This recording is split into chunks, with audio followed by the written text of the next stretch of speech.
ఇవాళ మార్నింగ్ బ్రేక్ఫాస్ట్కి వచ్చేసి రాగి జావలో కొన్ని రోల్డ్ ఓట్స్ వేసి కాసేసానండి. దాని తర్వాత ఇద్దరం అయితే కిచెన్కి వచ్చేసాము. నాకైతే ఈయన వెజ్జీస్ చాపింగ్లో హెల్ప్ చేశారు. ఇంతకీ ఏం వండుతున్నానో చెప్పలేదు కదా. సండే అంటేనే ఏంటి స్పెషల్, ప్రతి వాళ్ళ ఇంట్లో చిన్నప్పటి నుండి సండే అంటేనే నాన్ వెజ్ స్పెషల్.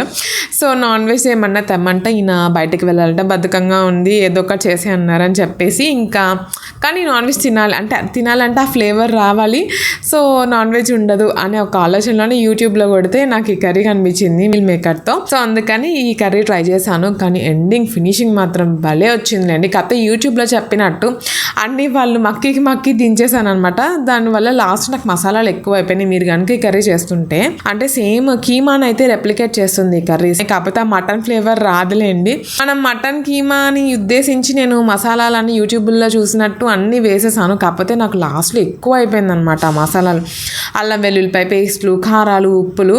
సో నేను దాన్ని బ్యాలెన్స్ చేయడానికైతే ఫ్రెష్ క్రీమ్ యాడ్ చేసుకున్నాను లాస్ట్లో.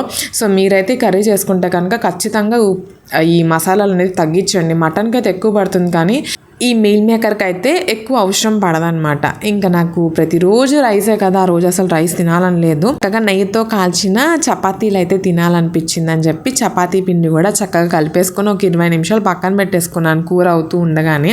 నాకైతే చపాతీలు పెద్దగా చేయడం అస్సలు ఇష్టం ఉండదండి. చిన్న ఉండలు చేసుకుంటాను, పల్చగా చేసుకుంటాను చపాతీలు. అలా మంది డబల్ ఫోల్డ్ చేసుకుంటారు, అలా అయితే బాగుంటుంది. మా మమ్మీ కూడా అలా చేస్తారు కానీ బేసికలీ నాకు అలా చేయటం రాదు.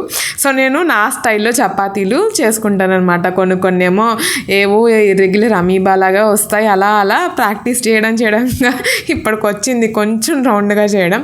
సో మొత్తానికి అయితే నేతతో చక్కగా కాల్ చేసుకుని చపాతీలన్నీ ఒక స్టీల్ హాట్ బాక్స్ వేసేసుకున్నాను. సండే మాకు ఇక్కడ పవర్ కట్ ఉంటుంది అనమాట 10 నుంచి 2 వరకు. ఇంకా మేము భోజనం చేసినప్పుడు టీవీ లేదు కదా, అందుకని ఇంకా ల్యాప్టాప్లోనే హిట్ మూవీ పెట్టుకొని చక్కగా అన్నీ అరేంజ్ చేసుకొని కబుర్లు చెప్పుకుంటూ హిట్ మూవీ చూస్తూ అయితే మా లంచ్ అయితే కంప్లీట్ చేసాము. నిజంగా కర్రీ మాత్రం చాలా బాగుంది, ఖచ్చితంగా ట్రై చేయండి.